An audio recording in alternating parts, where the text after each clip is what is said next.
We know you done heard us. We know you heard us. We still here, though. We still here. Boy, I be in there. Me and Ken be. I be in Soprano. He be in Temp. We be on the tour bus. She up in the front sleeping with the girls. They like, why is she up here? Oh, she mad at him. They never knew. Play it off really good. Y'all knew. But that's relationship. And that's how it goes. And when I started realizing that I had to take my mind so much off of meet and greet and rehearsal and sound check, my husband needs me. He's crying out for my attention. And if I would do him like that, he knew it. Like, yo, you just need my attention. Let's do something. You know what I mean? So I think, like, even in this time with during COVID, because I think, Sean, didn't you say Maryland just went back into phase 1? Yeah. They shut them down. Okay, they're shutting down. So I feel like there may be another shutdown. I think a lot of y'all who are watching probably already know that. And so it's good to have this conversation, because if they do shut it down, we got to think outside the box. You know what I mean? If you don't know how to play cards, learn. Go to Target, get you some Monopoly, get some chess. And I still ain't that good at chess, because I don't believe you want to teach me, because you know I will beat you. But like, really, you got to start figuring out certain things to do. Like, me and Kim be doing Bible study together. On the Sabbath, I be calling him and be like, so did you know such and such and such and such?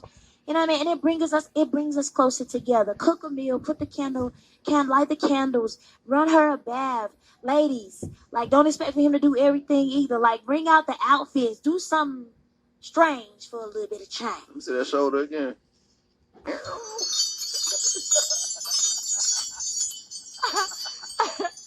So that's my answer for that. I realized when we would be working and focus on, like, big projects, we would just spat. And when COVID first hit, we were discombobulated because we had a rhythm. You know what I mean? Especially me being off the road and off tour for a while. We created a very strong rhythm and kind of took a hit when that happened. What about you?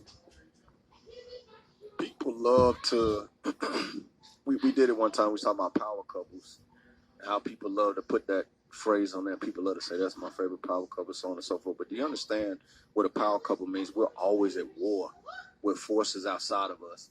They're trying to make us bend to their agenda. They want us to move to the beat of their drum. They want to dictate what we are worth and what we will pay or what we will be paid. So we're constantly at war. And so with that, we have to do certain things to remind us, I'm not at war with you. We may have differences of opinion, but you my ace. Like, at the end of the day, I'd rather walk in that room with you versus anybody else. That's a fact. You know what I'm saying? But for me, I've realized that I've had to kill my ego, kill my pride, and my selfishness. Because before I got married, I came from relationships where I wanted things my way. If it wasn't my way, we out. Like, I was that guy. I was that guy where, yeah, I'm at my match. You know, it's 2 alphas, 1 name. But I had to break that.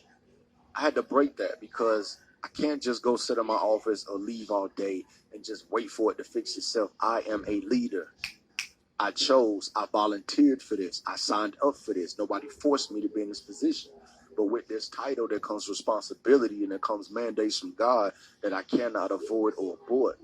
So I've learned to get better at trying to be the first one to move forward. A lot of times I would be hesitant because no man wants rejection.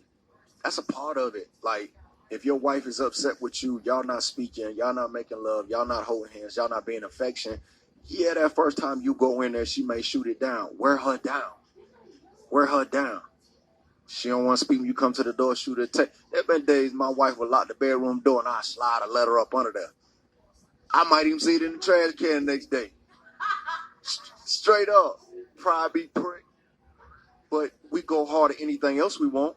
If we want that deal, we're relentless. Right. If we want that recognition, we're so ambitious. There's nothing else on this planet that I should have more zeal and more drive than to be successful at the contents of her heart. That matters in her heart.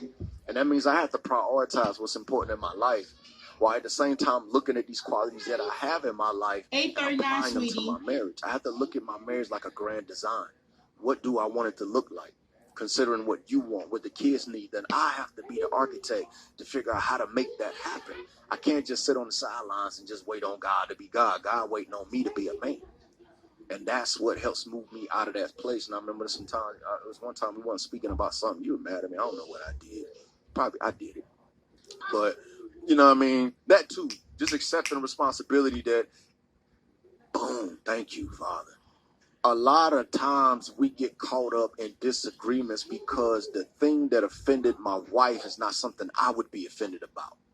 It doesn't matter. If it offended her, if it upsets her, then it's a problem, because the things that offend her don't offend me. So it may be a situation I'm like, yo, why are you crying over that? Why you moping over that? It hurt her.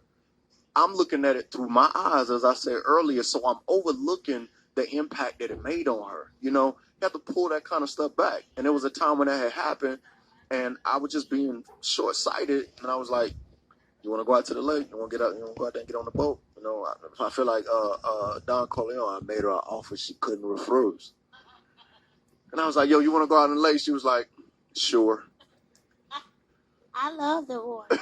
I could have been a prick and been like, oh, so that's not a yes, a yes or a no. It's a Right. nah. The door is opening for me to put some romance back in there instead of having my own expectations. She said, sure, I'm going to take that sure. And by the end of the night, I'm going to make it a yeah. I'm sick of it. Because you know I love water. So, but I think that's another thing when you say that this popped up in my head. We have to stop hijacking our partner's feelings. So, for example, and I was watching something on TV today. I was watching one of my shows, y'all. I was heated, wasn't I? Ooh, I was like, why is she doing that? But we got to stop hijacking. So let's say if your wife come to you and she like, you know what, nice, or babe, you know, you hurt my feelings when you said or when you done such and such yesterday. And then you hijack it by saying, well, you hurt mine too when you did it last week. It's like, well, it's not your time, though. You had your time. You should have said something about it. All the time. Oh, my God. I used to be like, yo. But do you feel that way today? Do you feel that way today? I used to go to the Old Testament on my wife. I used to be like, did Lisa call you today or something? Lisa, you know what I'm saying? You see what I'm saying? We have to stop doing that because that means you're disregarding, like, it's like, but this is how I feel now. And you made me feel that way, and you had all the time, you had every right to bring it up when you felt that way, but this is my feeling. Let me have it. Don't hijack it. They call me Megatron, just to the telethon. He got my jealous on, and I get my jealous on. I fuck him like I miss him. He just came out of prison. Bitches be